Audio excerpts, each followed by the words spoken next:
તો રામ રામ કલેજાઓ, કેમ છો?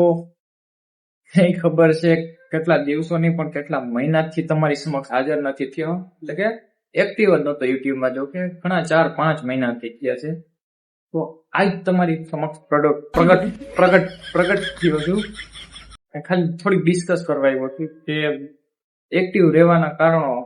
એક કારણ નથી, કેટલા બધા કારણ છે. પહેલા તો કારણ એ કે ટીમ આખી પાછી થઈ ગઈ છે.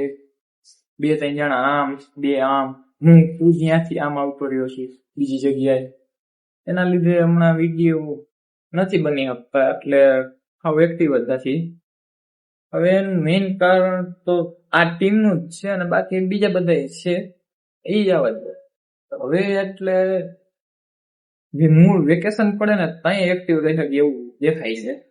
તો હવે વિચાર્યું એવું કે કન્ટેન્ટ ચેન્જ કરવો પડે.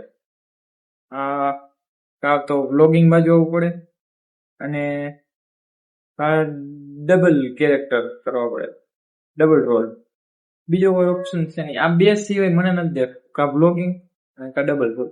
ચેલેન્જનું એવું છે, થઈ શકે પણ એટલા બધા મજા ના આવે, એવા ના થઈ શકે. શું કરવું શું નહીં વિચારીએ. કોમેન્ટ ખોલી રાખીશ, જીતી ગયો તમે તમારે ન કરવું હું નહીં. બસ બાકી બેઠો જ વાર્તા વાળો માતાજીનો હાથ છે. દે બાપુ દે, બીજું હું હોય. બરોબર, તો કોમેન્ટ કરવાનું ભૂલતા નહીં.